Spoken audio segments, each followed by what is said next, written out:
Tell us about SLATE, the State Leaders in AT in Education. Well, that was a group that got formed during my time at Region 4. Region 4 was given the leadership function for assistive technology, which was decentralized from the Texas Education Agency. And I was the lead for that Texas Assistive Technology Network, which we call TATN, for 11 years. And many of us who were leads for a state kept meeting at conferences, getting together, talking about what our common issues were. And then finally we decided we needed to do this on a more formal basis. And so we went ahead and formed SLATE. There is a website for SLATE, and we have a number of different issues that we have worked on. We've had 2 times that we actually had meetings that were just for SLATE. And out of one of those meetings in which we were looking at the issues surrounding accessible instructional materials, some of the formulation for what became the AIM consortium at CAST, part of what got written into that grant. So that's something that has grown and also along the time. Tell me a little bit about the National Center on Technology Innovation. I understand you're on the advisory board.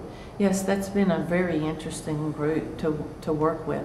NCTI is a group that's really looking at how people think about things and how they think deeply about issues, and then they have a conference each year that really lets you think about where you're going in the future, what the vision is, what the newest trends are going to be. It's not just about the technology and implementation, but where are we going on a systemic level as well. Their conferences are just fantastic.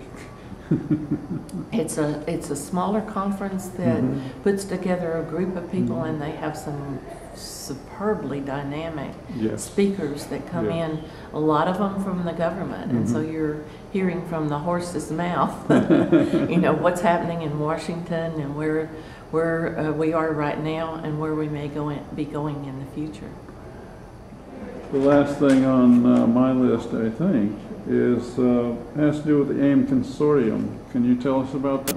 Right. The AIM Consortium is a federal grant that CAST has benefited from, or is the beneficiary of, and it was a project that was in combination with 15 states looking at accessible instructional materials.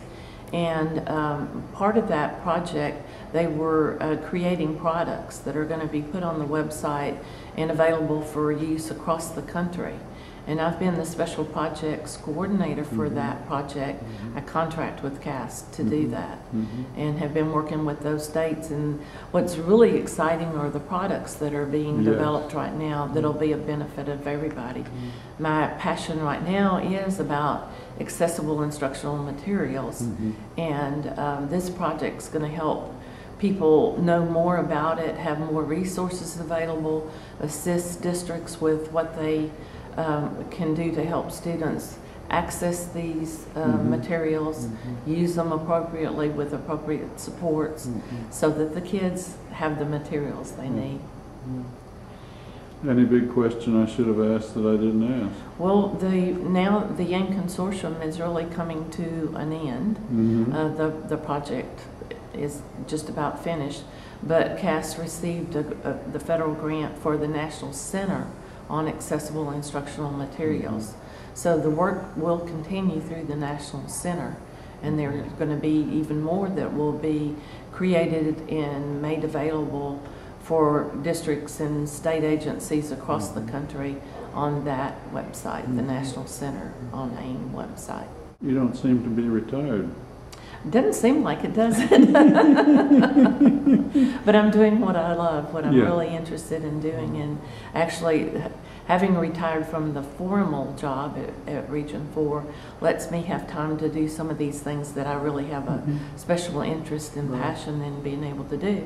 And I get to choose what I want to do now. That's great. Thank you very much.